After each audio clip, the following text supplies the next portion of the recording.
Hey, buddy, welcome. Hope you're doing well today. Happy New Year. Tom's just chiming in now in the back studio, so I'll be adding him in just a moment. I'll just go ahead and add him now. Morning, Tom. Good morning. So, this is our first of a series of interviews of men that have been doing the fucking work on a very deep level Mhm. for a very long time, who are having some tremendous results and experiences as we explore some things we've stumbled on in meditation in conjunction with masculine rites of passage, and particularly currently wanting to hone in on the warrior rite of passage and the benefits of that and what we're seeing across the board for so many of us. It's just been phenomenal to witness. It's been phenomenal to experience. And Tom, thank you for making yourself available to come on and share. Yeah, you're welcome. It's just really cool results that we've been having. So I'm excited to get on here and talk about it. Yes, yes, yes. Um, Tom, can you give them a little bit of a context of like who you are, what you do, where you're located? Sure. So my name is Tom Bench. I'm located in Idaho Falls, Idaho. I'm a pediatric neurologic chiropractor. And what that means is I primarily focus on how to get people's nervous systems regulated. I want to get people out of fight or flight in such a long way that the new normal for them becomes calm, peaceful ease in their bodies and in their brains.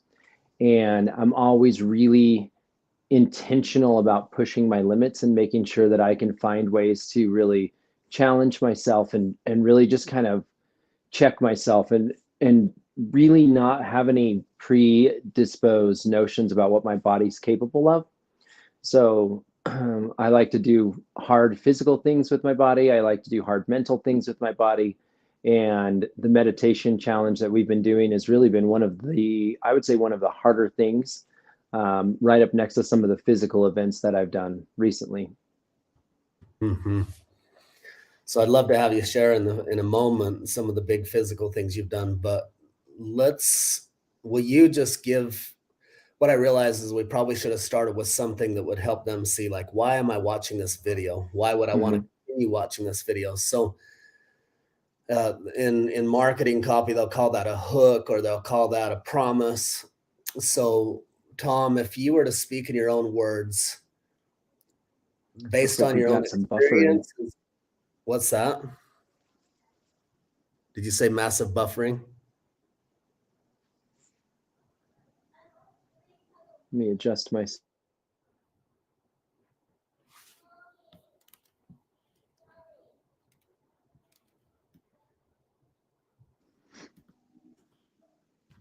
Okay, I should be buffer free now. Beautiful. So Tom, if we were to give the audience something that would make them want to tune in and really listen throughout the rest of what we share to see what value is in it for them, like why would they want to listen to this? So thinking and tapping into the Warrior Rite of Passage and what you've gained so far, as well as what you feel is available moving forward for you, what do you think the promise that the masculine rites of passage and obviously the gateway to the other rites of passages, the warrior rite of passage, what do you think the promise for outcomes and results and experiences that's available for the viewer out there should they choose to actually do the work to get these rites of passage integrated into Mhm. their life? I think the biggest thing that I've found with it, so initially I thought going into something like a warrior rite of passage, it was going to be super, superhuman physicality. And that's not actually what I found. I found that along the way. But the biggest thing that I found in the warrior rite of passage was just more ability to deal with life in a very calm and approachable manner. What I found was when implementing all of these things with the Warrior Rite of Passage, I thought, it was just going to be big and it was going to be loud and it was going to be like, don't mess with me kind of energy. And in the end, it came a lot with that don't mess with me kind of energy as an inner strength. So people could say things, people could approach me, people could do things to, try to throw me off my game, but I was solid and I was stable and I'm able to really be in a clean space and allow them to have their experience and not just like push me right off my center. So that's really what I found is a deep connection to myself that's rooted in a knowing that is really just a pivotal moment that keeps me in center, which means people can have their experience, they can have their life experience, they can do all the things that they want to do in their journey. And I don't need to just jump into that ship and ride along in their storm. So for me, like if I were to summarize what you said, and I've had a very similar experience, it's like a non-macho, non-egotistical unfuck-with ability. It's like this calm, still presence, just a beingness, a knowingness, an embodiment that's like, it's not reactionary. It's not like force with force. It's actually power versus force. It's like this calm, still, inspired ability to be present with whatever is, find the actual essence of it, and turn it from what would typically be a negative experience into a positive experience, where moment by moment you become the alchemist who, whether it's like, oh, I want some more money, then you create it faster, or the spouse brings something at you that would usually, have a reaction come out of you and then have a fallout from that. You just receive it in a whole new way and respond in a way that elicits a completely different outcome. Is that your experience? Yeah, I feel like that. So I feel like there's two levels to it. Like when you're just getting started out, you really get to your center quickly and you get to stabilize in your center and you get this really kind of like unfuckwithable nature that happens. And then the second is that alchemist part where you really start to say, like, what do I want to create with this centeredness? And I think the first part, the centeredness, comes within just a few weeks of being able to do this meditation. And then everything else comes within a couple of weeks after that. So really, I've come to the understanding that there's almost like not layers like a ladder to climb or anything, but I feel like when you're new at it, the first thing, the results that you get is that centeredness, and it's right off the bat. Maybe within 2-3 days even of meditating. And then after a few weeks to a month, you can really start to alchemize. You're an intentional creator of what you want in the world, in life, and whatever people throw at you, it doesn't matter because you're intentionally creating something and you know that. Yes. So the point you brought up earlier, oftentimes, like when we come in, we think Warrior Rite of Passage. It's like, typically, historically, it's been something very intense. Like for me, it was doing Ironman and all these things, and those greatly benefited me because, and you've done, big ass long races and in the cold and the wet and the mud and all the things, and so you've honed that as well. And I've come to understand that as like there's two parts to the Warrior Rite of Passage. There's a certain level of mental toughness and mental discipline that allows you to commit to hard shit and follow through.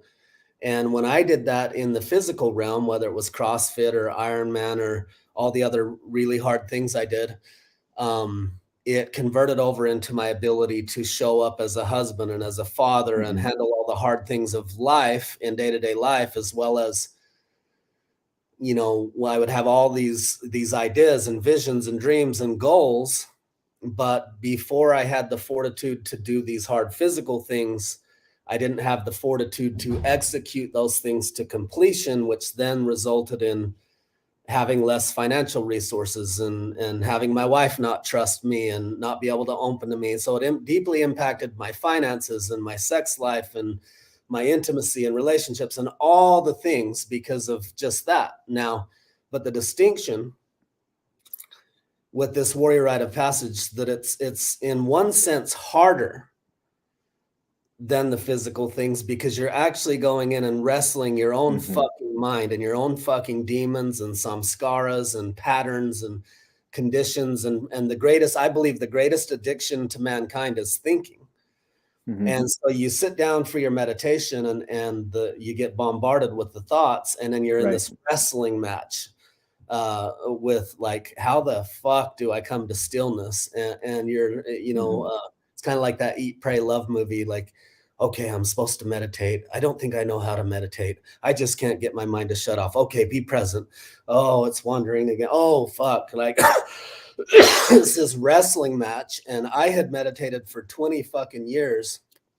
And like, anyone who's followed me for any bit of time, they've likely meditated themselves, and they actually likely have some sort of a daily routine or habit. They know the fucking value of, doing some sort of habits that will enhance their life. And most of them are most likely like I was for 20 fucking years, meditating and going like, I know I should do it. I know everyone says it's key. I know it's this very important thing. And I'm mainly just doing it to check it off the list because I get a little bit of return on investment, but not a lot. Was that also your experience? Yeah. I appreciate you sharing that. Like I can totally relate with that. Meditation for a long time for me was just sitting on the pad and fighting off all the thoughts of like, I just have to focus on my breath now. Instantly not breathing, just have to focus on my breath. But I have these 5 things to do today.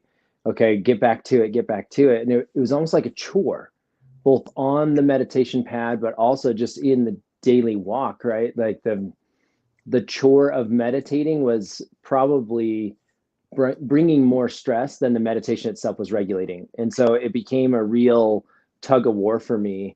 And what I found in this, after accomplishing some big physical things, like I've done a 30K and I've done a 50K, and my 50K was in the mountains, in the mud, in the rain. And I made some real poor choices in that. So I was cold and wet and just kind of stuck and frozen the whole time. But really it's the mentality that comes out of the physical efforts that I bring to the meditation pillow. So being able to take that mentality of, I have my own back, like I can do this and I can stick with it enough that I can sit here and I can regulate my mind and be able to really focus on coming into a stillness, coming into center. That's the thing I brought from the physical effort. And that's where I think that Warrior Rite of Passage terminology still lands for a meditation or a mentality type of a thing.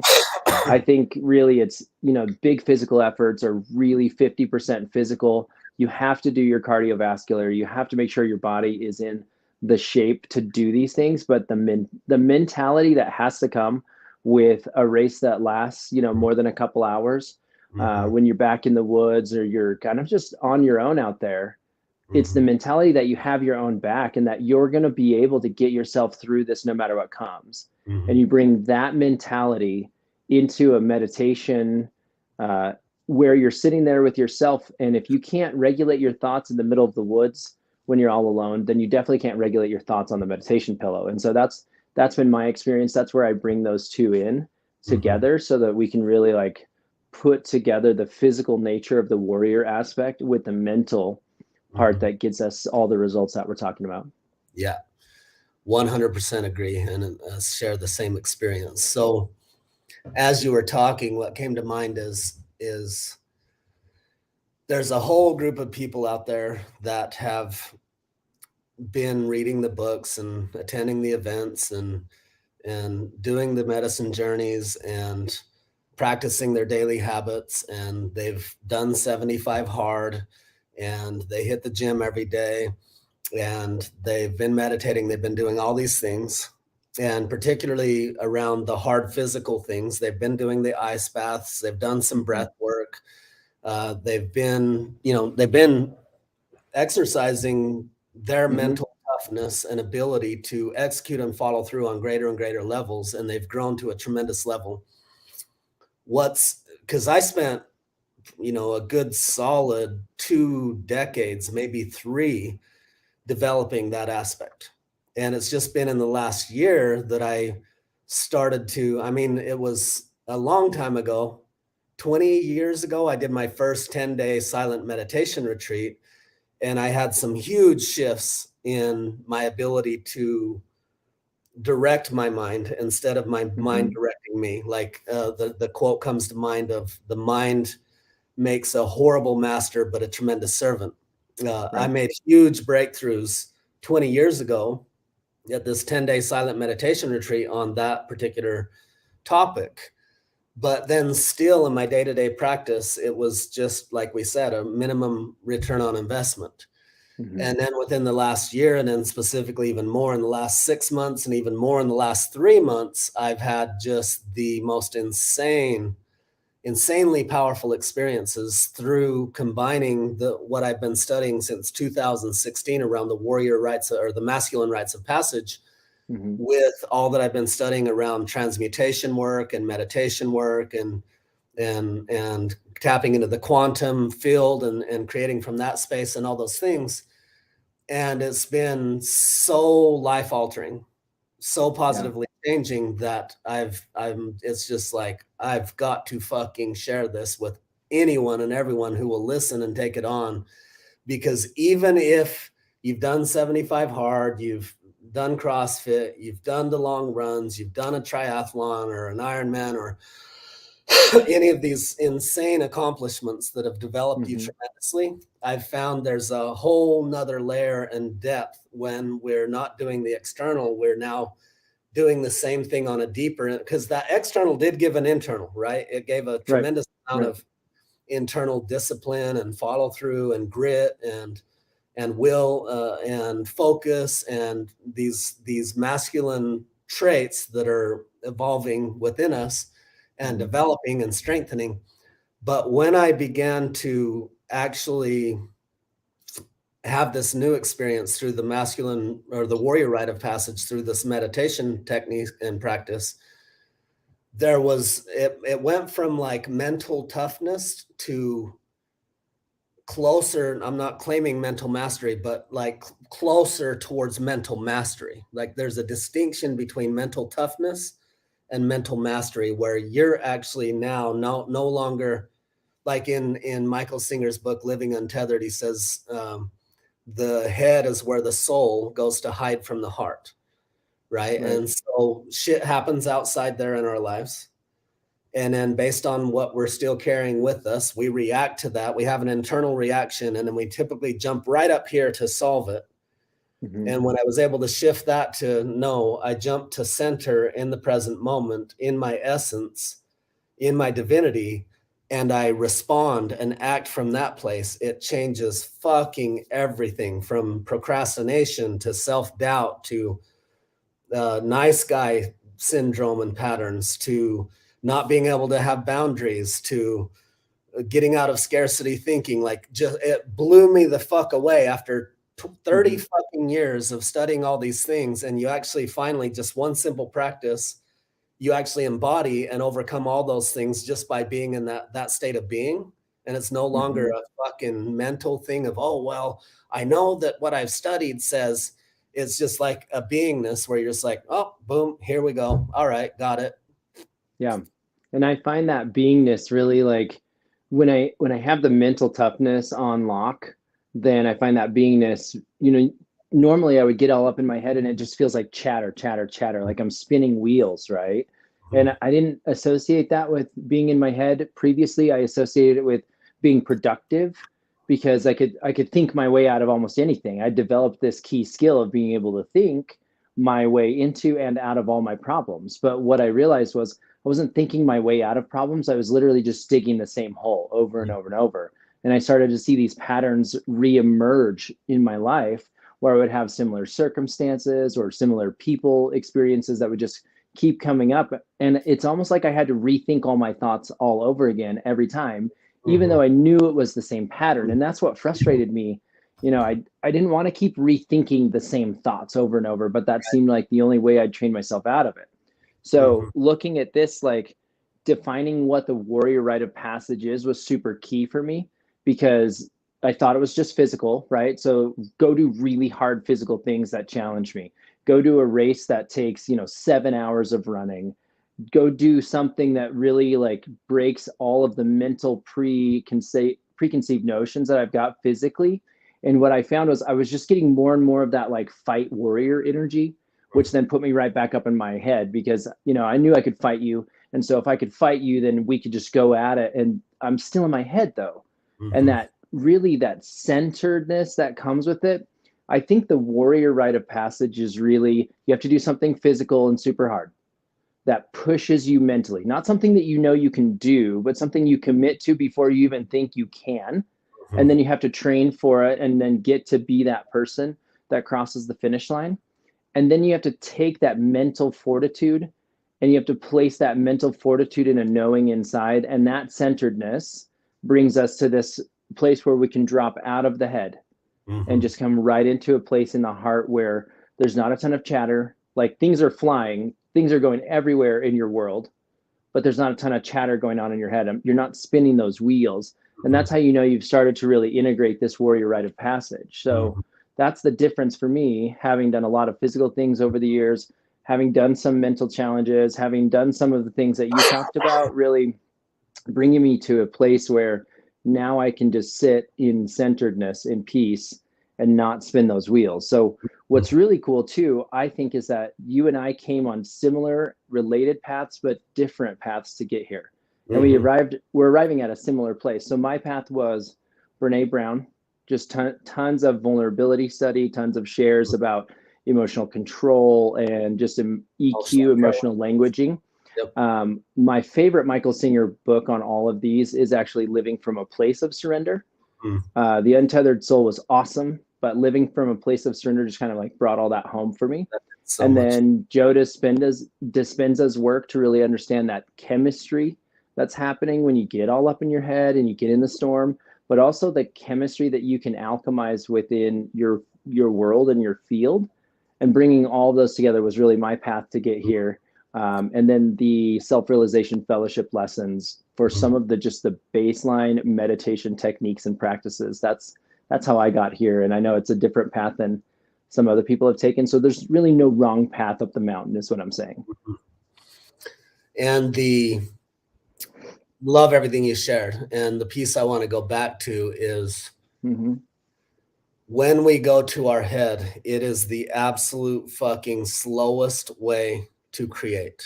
So if you're out there watching this and you're one of those people that like, well, good enough, like if good enough isn't good enough for you, you're like, no, I'm fucking here to evolve into the greatest version of myself over and over again and to create the best fucking life I can possibly enjoy. And in turn, turn around and bless as many others' lives as I possibly can, that I'm here to see how good my life can be and how much service I can be to others and how much peace and happiness and joy and love and freedom and aliveness I can create in my life that becomes my norm, not just chasing bliss, not the extreme highs and lows, and not the monotonous of just same highs and lows, but an ever constant climb of making it better and better and better and turning around and assisting others to do the same. That's what the fuck I'm all about. And the people that I care to empower are the people that are about those same things.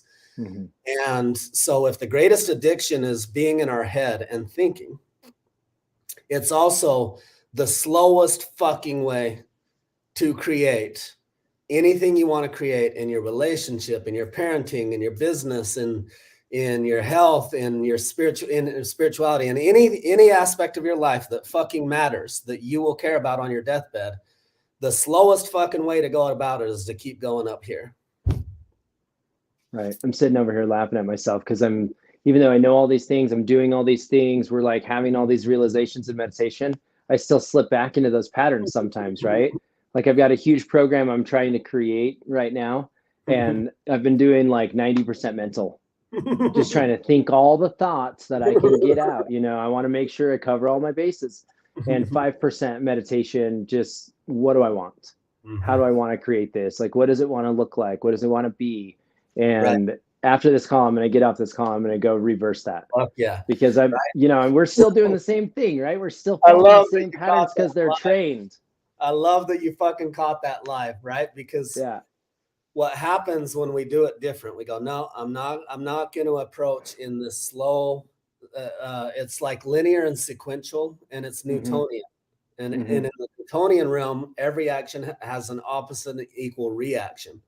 Right. But the quantum realm, it's infinite possibilities. It's literally what was in the movie The Matrix, where Neo has to run from bullets and run from the agents and do all the shit. And then pretty soon he learns how to dodge the bullets, and pretty soon he can stop them. And then later on, he can enter and exit the Matrix however the fuck he wants and play by the rules that allow him to be limitless. And it's literally real. That's fucking real. And I'm tapping into it more and more and more. And I'm watching you and others tap into that more and more and more. And it's the most exciting fucking thing in the world. And I'm like, holy fucking God. Like, there's so many people out there. It's taken me 30 fucking years of deep diving to finally have this experience. And I'm like, how can I help others get there in fucking months, not decades? Yeah. And that I'm finding the same thing, like it used to take me 30 plus minutes of sitting on my meditation pad to really just like dial it in. And now it takes a few minutes, 2 to 3, for me to really get to a place where the meditation is offering a return. And I like that a lot, not just for the efficiency, but I like knowing that I can drop into that meditative space mentally with only a few minutes instead of having to take multiple hours just to get there to provide some return on that, which allows me to live in that. I like to think of it as like an induction phase of meditation, then a stillness phase of meditation, then the creation phase, right? So if I can't get through induction, I can't get myself into a state where I can be still and present, then I can't sit in the stillness. And if I can't sit in the stillness or tolerate sitting in stillness long enough, then I can't create, right? So the longer it takes me for those first 2 phases, the less I really have ability to go into the creation phase. And some of that's just practice. As I noted, early on, I was only able to get to the creation phase for like 20 or 30 seconds, which is literally a thought. Like a singular choice. And then I just couldn't hold it any longer because I hadn't done that enough to have practice. So, can we talk a little bit about what meditation looks like when we're in this Warrior Rite of Passage and how to really move into that different phases? I would love to. And I just want to accentuate a couple things you pointed out. One is how much faster and easier, like you said, it becomes. Like in the beginning for me, I would sit and meditate for 30, 40 minutes before I would ever come to this state of stillness. And it would be this wrestling match. And then finally stillness would come in. And then over time, that's become where it's literally a matter of just minutes or seconds most of the time for me now. And that alone is like, oh my fucking God, thank God, right? Life changer, just the peace and the recharge and the clarity and inspiration that just comes from the stillness. Then there's a distinction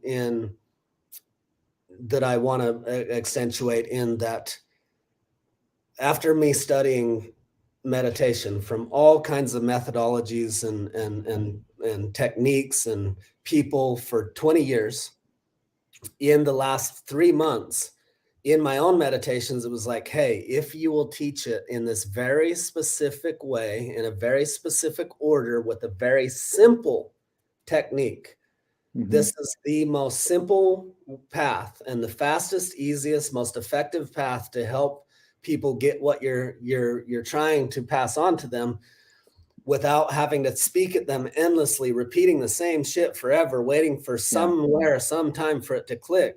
Make it experiential, make it somatic, and just give them some basic steps that they can implement on a daily basis consistently. That's the most simple possible structure and form and system, and in the least amount of time possible. And so that's been fucking amazing and just lights me up to be like, okay, I know a very fucking efficient way to help people get this now. And so I'm very passionate about that. And then there was one other piece that I don't think you've gone as deep in as me yet, Tom. And I don't mean that as like anything over or above or whatever, but the before the creation thing. And it ties to what we're talking about in the Men of Sovereignty and what we're all expanding into. Sure. Is the Warrior Rite of Passage brings that stillness. But before the creation stage, as we immerse, like fully immerse, after that stillness for me comes this, and it don't come every time. It depends on what I bring to the meditation. It depends on how intentional I am. It depends on the level of presence that I bring and intentionality and the duration and the optimal environment that I create for it. But then I sink into this state of absolute fucking divinity where I am one with the quantum field. That I no longer know that I have a body.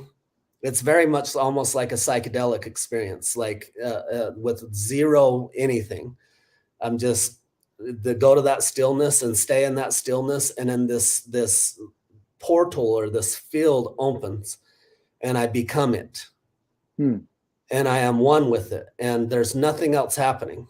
I am the quantum field. I shift from the lower densities into the quantum. So if we took this in Dispenza's wording, it's the gamma states.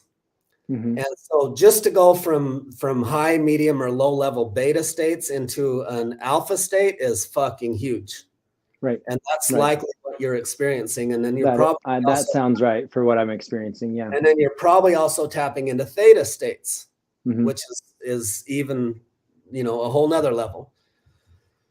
And then there's some certain thing we had to add to the technique to keep people from going into delta states, because that's when you doze off and you lose the effectiveness. Or not the effectiveness, but the full effectiveness.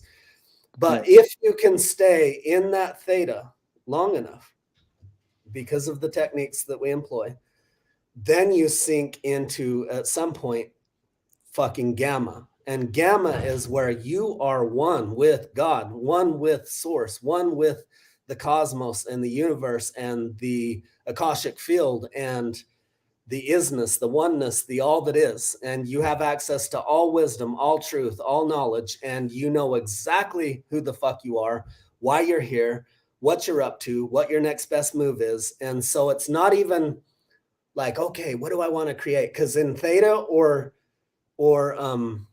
alpha, yes, that's a very powerful creative state, but you're not, it's a whole nother level of like, and you're not even thinking about what you're going to create. It's more like it's very similar to the movie The Matrix, where they say, hey, download me how to fly this helicopter.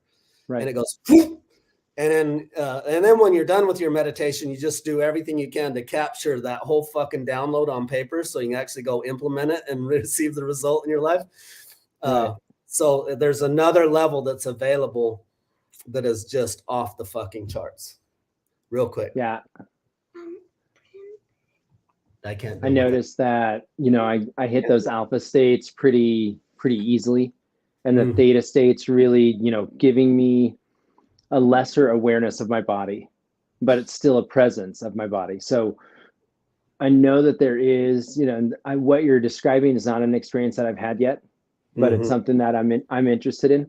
What I know is, you have to really be able to let go of your thoughts of time, your body, and the environment, right? So most of the time when I'm in theta, I've completely let go of my body, my time, and my environment. That's if I regulate and prep my environment first. Like this morning in my meditation, there was like a cold draft on my back, and that kept pulling me out. Like I kept thinking like, oh my gosh, my back is cold. Every time I was just ready and I could feel myself dropping into those altered brain states, then my back would be cold again. And my brain would bring me back like, hey, your back's cold. And I'm like, it's not cold enough. It's dangerous. I know that, but it was just enough of a distraction that it kept me coming back to the body every single time. So looking forward to a time when I can be one with the field, and therefore I don't have to like know the options to consciously choose to create, right? Like that's what you're talking about. Is what I hear. I Yes. hear you And saying like when you're one with the field, you just do yeah, because you don't have to choose things. you are it. Yeah.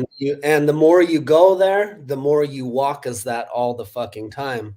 Yeah. That's the whole purpose of the meditation, is to actually embody it in such a way that you never leave that place. And over time, that's what will take place for all of us, and has taken place on deeper and deeper levels for me, but I'm still integrating into it. But I want to point out something for you is the cold on the back is part of the warrior initiation. It's the same thing as the thoughts. And as you redirect back, you're like, okay, there's cold, come back. It's the same thing as redirecting from the thoughts and redirecting from the sounds and the redirecting about thinking about the future and thinking about the past and creating the thing you're trying to create in your business program and all the things, all of those things. So that's the thing that'll take you faster into that next stage, is to continue to do what you're doing, but know that it's not only the thoughts that are trying to distract you. It's the sense, it's all of the five senses, Right. the smells, the sounds, Good point. the visions, the thoughts, the sensations on the skin or within the body, the discomfort of wanting to move. And so if you want to amplify, if people want to get there faster, they would also go, I'm not going to adjust my body during at least a certain amount of time, that I will utilize any discomfort that shows up in the body to just actually further and deepen my ability to be with whatever the fuck is without reaction and stay present. And then that's when you start to fade into, it just becomes right before you go into the oneness, there's this, so like I'll have my hips and my legs going to sleep and tingling, and I'll have my back fucking burning from an ache that says you got to adjust and all the things. And if I can just totally surrender to that and allow it and be with it and stay focused on the focal point that we do in the Warrior Rite of Passage, pretty soon all that melts away. And right before I go into oneness, it becomes one, like a cloud of sensations that I can't identify in any specific part of the body. And there's no distinguishment between pain and pleasure. It's all just vibrating energy and sensations. And then if you stay in that place, boom, you sink into that field. Okay. I like that distinction. So a couple of comments here. One person said, people are put off from meditation because the New Age associations. There's so much beauty in the New Age and so much fuckery in the New Age, just like so much beauty in religion and so much fuckery in religion, just like so much beauty and fuckery in everything that has to do with humans, because, hey, we all got egos, right? So yes, I agree. People are put off. Some people are put off. Some people are drawn. It's something, I don't know, like 1.2 or $2.1 billion industry in the United States alone per year. And so, yeah, some people, but the reality is some people are fucking put off by, everyone's put off by something. And even that's a fucking samskara and a resistance, whatever. And, you know, the reality is I embrace all truth from wherever the fuck it comes from, including religion, including New Age, including anywhere. So we just have to develop our own discernment to sort through the bullshit and come into our own divinity and sovereignty and center, so that we can actually see what's distorted and what's not. And then we don't have to fear any of it. We can extract the benefits and gifts of all of it. And in fact, and yeah, go ahead, Tom. That's where Michael Singer's work came real poignant for me. You know, I'm figuring out that I'm not actually put off by things. I'm not actually attracted to things. I'm vibrating with my previously held scars, right? Or my samskaras. And if something triggers all my samskaras in a good way, and that makes me vibrate in a way that I know has been associated with pleasure, a way that I know has been associated with reward, like, oh, that's the way for me, right? And then when I hit up against something that, you know, does not associate with pleasure centers in my brain, associates with previously held trauma, or really starts to trigger all the things that bring me into a space of not safety in the past, Yep. that's where I start to think I'm put off by it. So Yep. it's really even moving past that thought of what other people are put off by and what you're put off by, Yep. and finding out how to transmute those so that you have less of those, so that Yes. when you go into meditation, you don't have a lot of Yes. predisposed notions. Yes. And when we combine both transmuting the samskaras, so we're no longer running away from our resistances and judgments and no longer running towards our cravings and addictions. Right. So that's the benefit of the transmutation that Michael Singer is teaching us. Then the benefit of the rites of passage combined with, these deeper states of meditation is that with the less samskaras, you can actually get to the stillness. From the stillness, you can access the divinity. And from the divinity, it actually turns around and immediate, like none of that exists anymore. Instantaneous, for however long you're in that state of divinity, there are no samskaras. And so now from there, you can actually create an authentic ideal life vision. You can take ongoing, everything in your life becomes inspired action instead of creating from the past. And you're no longer chasing, trying to fill the void. You're no longer driven by the samskaras. So you're not reactionary and you're not trying to fill a void. You have filled the void. And now you're creating from a space of wholeness because it's fucking wonderful. And it's actually integrity. Part of integrity, people think integrity is just doing what you say. It's actually being aligned with one's true nature. And so to actually fully be in integrity, we would have to fully embody divinity and sovereignty and walk as that constantly. So the reality is none of us, only the fucking masters are in impeccable integrity 24/7. And the rest of us, we're just moving towards that. We're just doing our best. Yeah. Yeah. Good. Yeah, I really like that. I would say where I'm at in meditation right now, after probably 2 months of practice, consistently getting to stillness for a couple of months now, is I'm in a theta state, but it's almost more reactionary. I can now identify the through lines essentially of my life and what I've been really covertly agreed to. So recently I identified that my through line was struggle. Like I wanted to be in a place of struggle because struggle brought me into a place of results. And it was that resistance, that constant, resistance pressure that really brought me into a place where the results were now worth it. So in my meditation, I've gotten to a point where I can identify those through lines, and then I can start to sever those through lines and choose new ones. And I'm pretty excited about that because there's been a conversation of struggle in almost every part of my life for as long as I can remember, even clear back to my teenage years, where if it was too easy, it wasn't worth it. Or if it was too given, then it must not be a worthy gift. Yeah. And so identifying that and being able to, unselect that, as it were, and choose a different path and choose a different outcome has been super revolutionary for me. Beautiful. So let me address a comment real quick and then I'll come back with you. So someone said 24/7 full 100% authenticity would not work well socially. I agree if people are not in divinity and sovereignty, and if they're in any level of ego. If they're in divinity, and part of coming to sovereignty and divinity is actually purification. A key big part of it is purifying. Yeah. Like I believe that our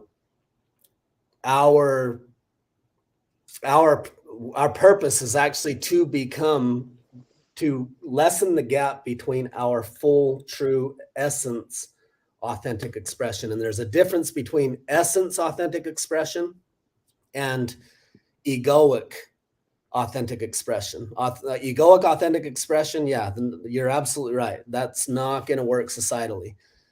But for those who choose to refine themselves, purify and integrate in a healthy dynamic with the ego and embody deeper and deeper into sovereignty and divinity, absolutely 100% authenticity on everyone's part is actually exactly where the fuck we need to go. But it can't be done the way that people perceive authenticity to be, because authenticity isn't just saying whatever the fuck you think and feel. Mm-hmm. Authenticity from a higher, you got to realize there's a shadow aspect and a light aspect and a different level of purity to every topic in the world. Like authenticity, there's a deep fucking shadow aspect, or a deep shadow aspect of authenticity, and there's an absolute acidic essence of authenticity. And so a viewer that's saying that, you're viewing it from this, somewhere in the scale of shadow or halfway there. And I'm talking about authenticity that is actually divine in nature. So Tom, could one thing, let me tag in on that, it could also be that somebody talking about it that way might think that it sounds lonely to be truly authentically yourself, because nobody else is. And so then you're just kind of walking this path alone. And it's hard socially to make friends and connections and things if your authentic path is so different than theirs. But I really believe it's a resonance frequency conversation. Like if you're vibrating at your authentic yeses and nos in truly like a pure heartfelt way, not in the shadow aspect, well, like if you don't choose what I choose, just get out of my life. That's a very egocentric, but also very lonely path, right? Yes. True divine authentic expression really brings us into a space where we can vibrate with the same frequency that others around us maybe have wanted to, but may have been scared to. And so we will attract those people who authentically want to do the same. So the more you be yourself in a pure way, the more you draw to yourself others doing the same, and you repel from you those who are not doing it. And so it ends up separating you into an easier and more healthy and more friendly environment as you exactly. Yeah, that's exactly what I found. Yeah. So Tom, in one out breath, for anyone watching, how important is it that man or woman, anyone watching this, get this Warrior Rite of Passage? And what are the biggest benefits you see available to them should they do the work to give that to themselves?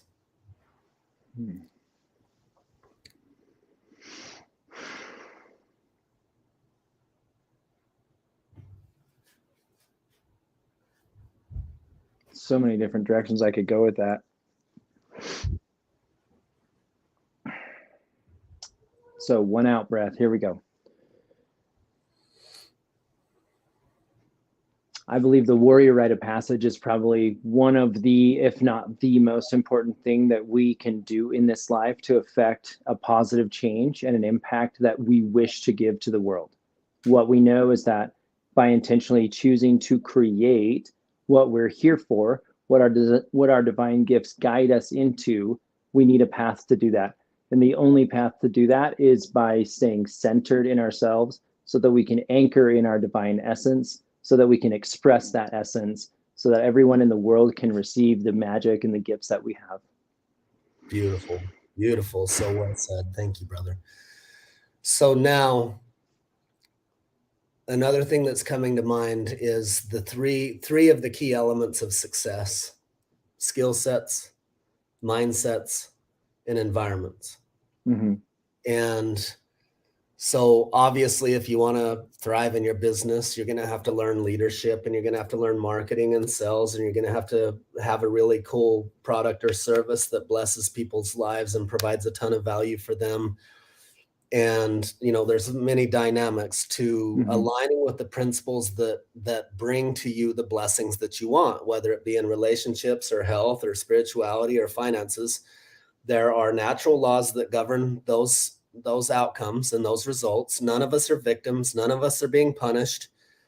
Absolutely, God wants for you to thrive in all the ways, Right. and you're either aligned with those natural laws or you're not, and your blessings or results will reflect to the degree that you are aligned with those natural laws.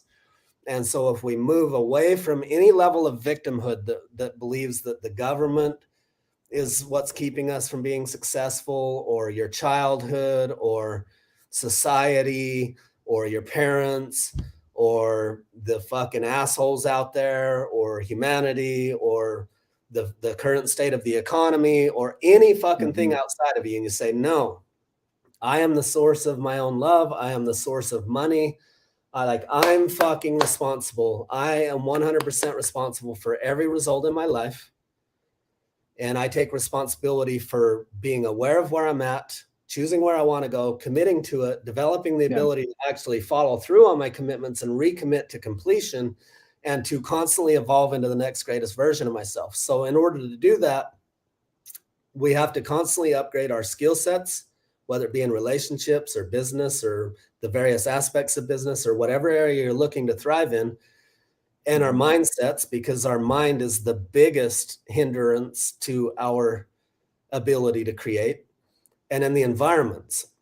And the environments I want to hone in on right now, because if you're not in the right environment, you're having the same fucking conversations with the same people who don't have the results you want.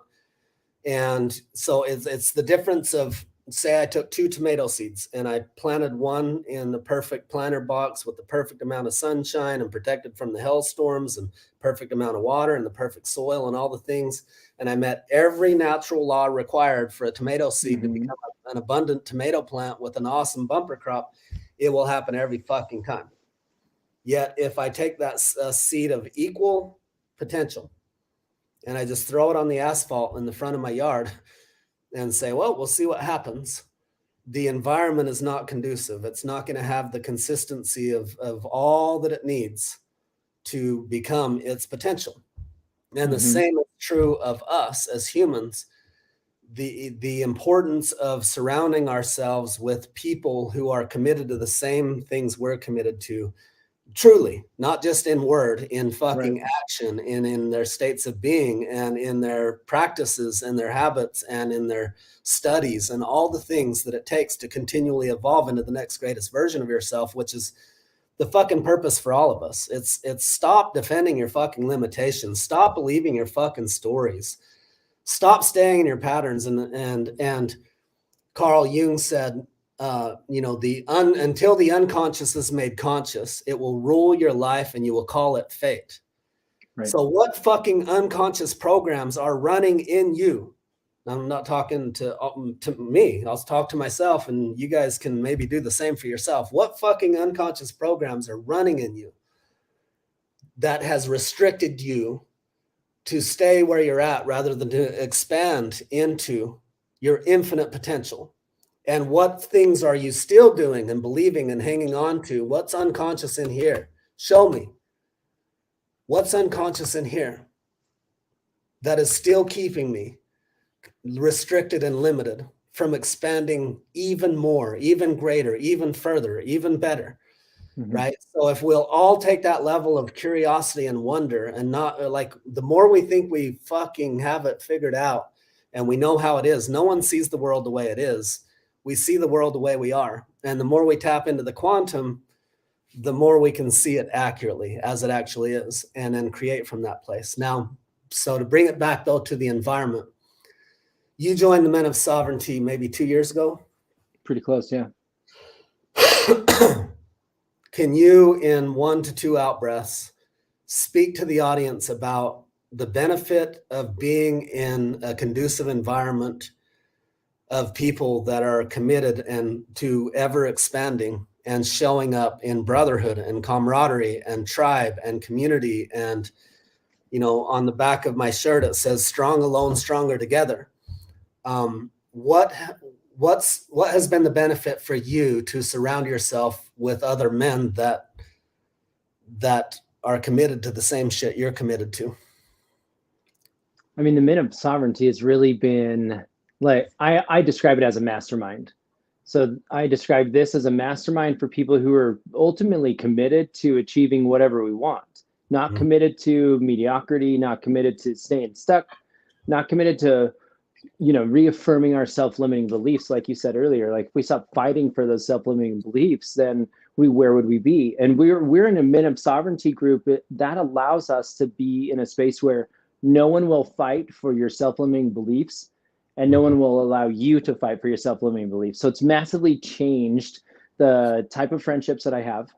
It's changed the way that I look at other people. It's changed the way that I interact in the world, because I know there are men out there who want the same things that I want. They want the ultimate success for themselves and for each other, so that we can all make the biggest impact wherever we're located. And Mhm. that's really shifted. Like, before even coming into the Men of Sovereignty, I know this is, more than one out breath at this point, but before coming into Men of Sovereignty, I had a really hard time making friends with other dudes. Mhm. And it was super hard for me to trust other men. It was super hard for me to really like make a lasting friendship.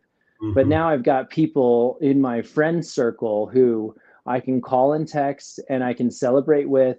And there's really not much comparison anymore in my life, where people, I'm like, hey, check out this huge win I had. And other people can just celebrate it. And before that, it was always like, well, let me show you what I did. And those were the type of friends I had, just the one up friends, and that's the type of friend I was Mhm. before this Men of Sovereignty mastermind group. So it's really revolutionized the way I interact with Mhm. other men, but also with the world. Beautiful. So, to the audience, I'm not going to go into any fucking pitch here. So don't be like, okay, here comes the pitch. He wants us to join the Men of Sovereignty. Men of Sovereignty is full. There's Yeah, 12 it's spots. closed right now. It's closed. We're not trying to promote Men of Sovereignty. We're trying to share. Like for me, if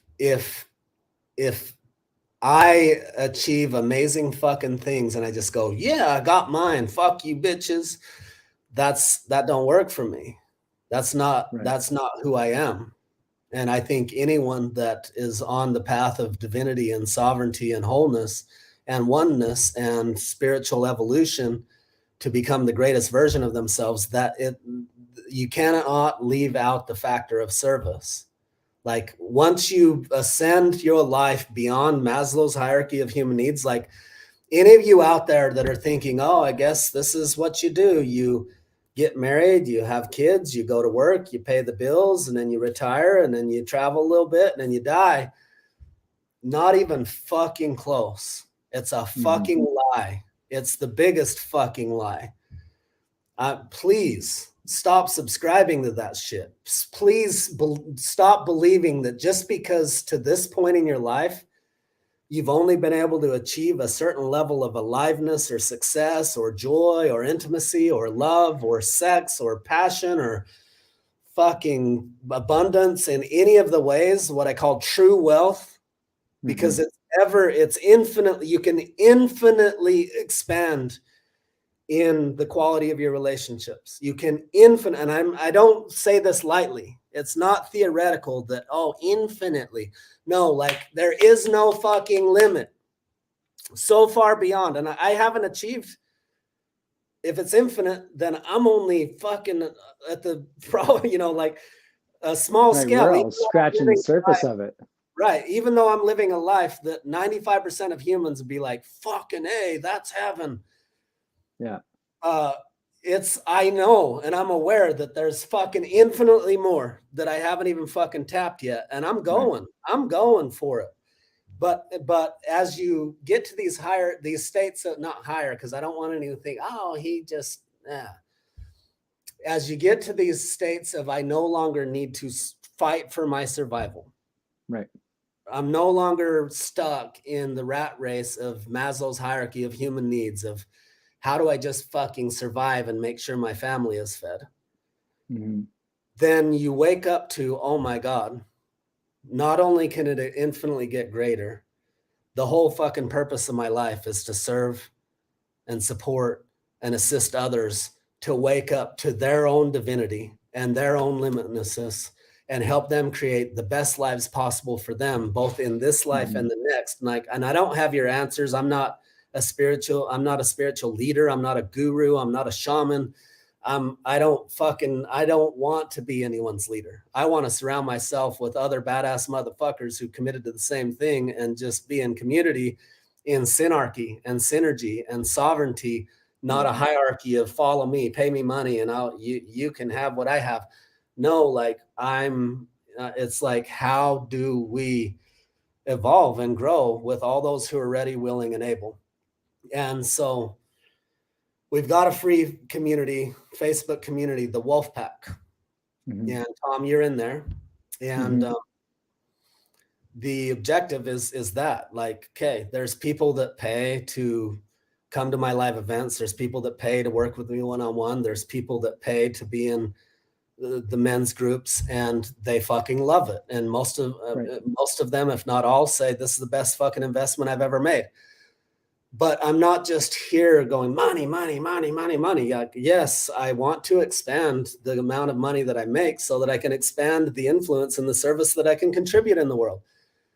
But I want to also serve every fucking person who's open, willing, and ready, whether you have money or not. And I want to help you elevate to the point that you do have the money. And so regardless of where you're at in the game, my most successful clients pay me 10 grand a month to work with me one-on-one. The group programs that I do range between a few $100s a month to $1,000 a month.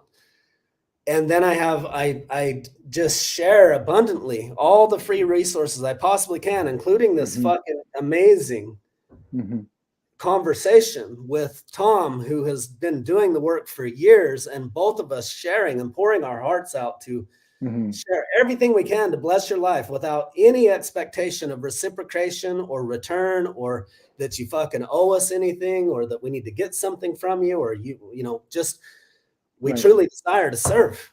And so the Wolf Pack is designed for that. Like, come meet our community, come mingle with us, come grow with us, come learn with us. Let's lift each other up, build each other up, learn and grow together, constantly enhance our skill sets, our mindsets, our environments, so that we no longer are surrounded by the environments that have kept us where we're at, that we can continually upgrade together into a greater and greater life and be of more and more service to the world. And ultimately, I see it leading to us living in a way that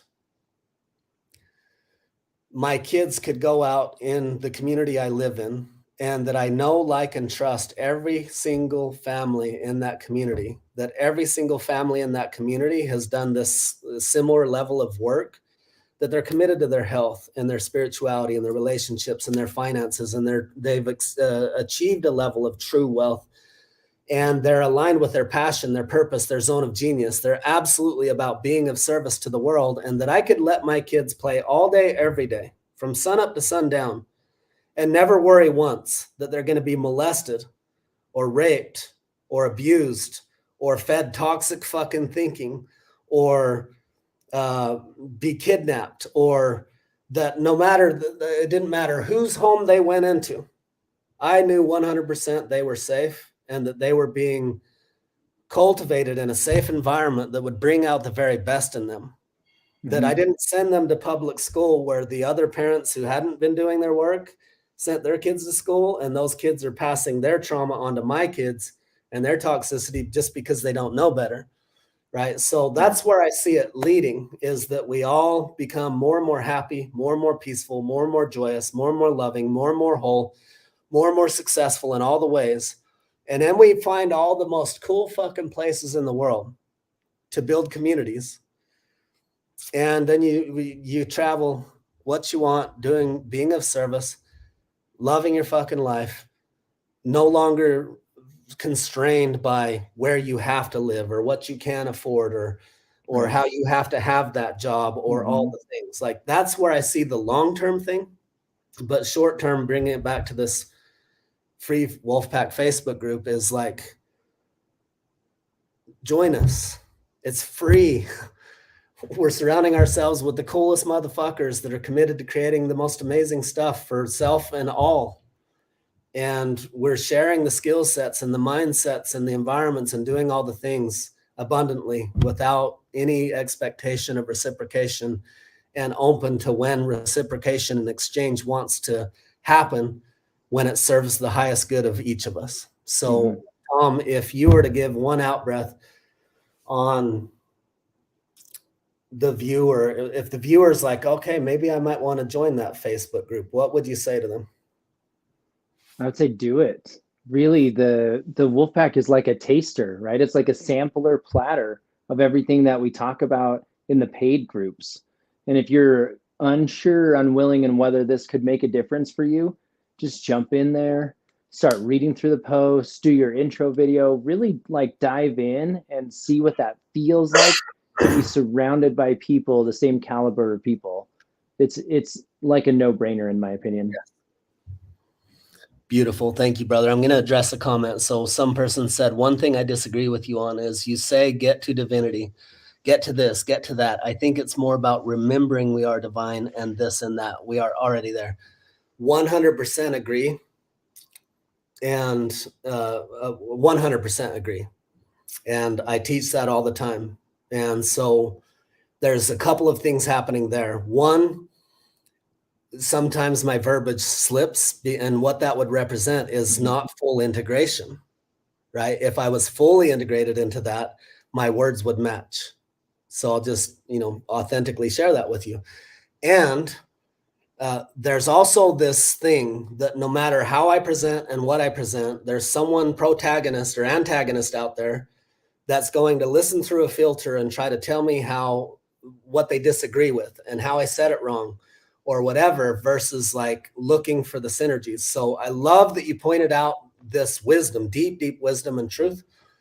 But there's also this thing where when you're sharing a message with the masses, you usually have to speak in their terminology for them to actually receive it. Right. And so one of the lines that's very hard for me to walk is when I get to these states and then I come and I try to share it with the world, it's like no one can fucking relate with it. Right.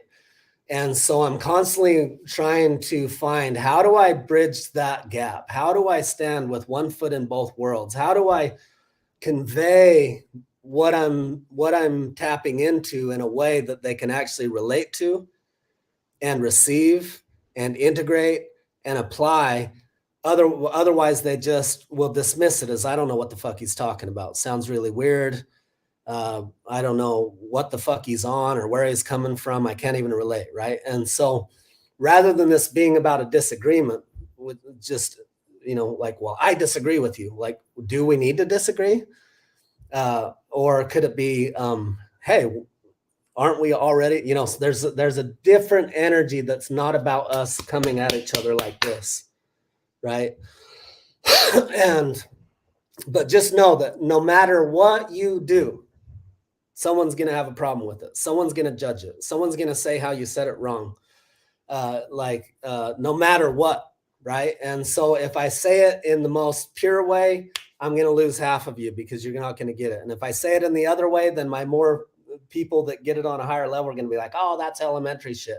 But if everyone came to child mind and quit filtering through the truth is, and we just felt the truth and we just knew the truth and we just embodied the truth and we shared from an energy of contribution rather than disagreement, then we can come into synergy and harmony in a whole new way.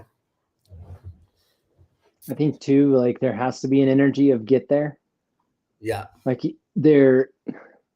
think the thing that we've missed for a long time that brings us back to this Warrior Rite of Passage conversation is it's not necessarily, you don't just sit on the pad and then after one meditation, all of a sudden you're there.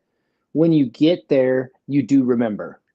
Absolutely. Right. Yes. It's more of a remembering. It's more of an acknowledgement of your divinity, but you definitely have to put in some time and you have to put in some real work. I'm trying really hard to avoid the word struggle just because of my previous conversation, but it's trying to come up. There's that not fully integrated part yet. But again, like there has to be effort on our part to be able to get to the remembrance. Yes. And then here, let me give a very clear example. Let's say I went on Facebook right now and I posted a post. Hey, there's nothing to heal. There's nothing to figure out. There's nothing to do. There's nowhere to get to. Just be it. Is it helpful? It's fucking true. Totally true. How many people could actually receive that and utilize it in a way that it's going to change their fucking life? Almost none, because anyone who actually gets what I'm saying is already experiencing it. All the rest of them, they just go like, what the fuck are you talking about? Right? And so in the languaging, sometimes we have to speak to it in the terms of the way they're relating with life now versus just speaking to it in a more true sense. So yeah, great point, viewer, what you shared. Thank you so much. And I hope you gained insight from the ongoing dialogue about that. So thank you all. I think we're probably to that. It feels like energetically we're there. Yeah. Tom, thank you so much. You're welcome, Christopher. Thank you. I love you, brother. Love you too. To the viewers, thank you. Thank you for spending your time with us. I hope this edified your life. So I hate to exclude you women from the wolf pack, but it's men only. I do have a group called Ignite Intimacy and a group called Prosperity Playground. And we have a group that the Men of Sovereignty have co-created called Masculine and Feminine Harmony. So feel free to join those groups if you want to get the same benefits in a different way. And then any of you who are absolutely, I didn't plan on pitching this and I told you I wouldn't give a pitch, so I'll keep it light. If you're fucking ready to get the love you deserve, and so, in the Moulin Rouge, he says the greatest gift you'll ever learn or the greatest thing you'll ever learn is to love and be loved in return. We're helping people do that in getting the love you deserve. So if that's of interest to you, we're actually going to it's the same focus of everything we talked about, but rather than focusing on thriving in all 4 areas of life, we're focusing on bringing you to a sense of wholeness in your relationship with yourself, with your divinity, with divinity itself, and with all those in your life, especially your lover and your children. So if that's of interest to you, hit me up. And there's resources, not just for the men.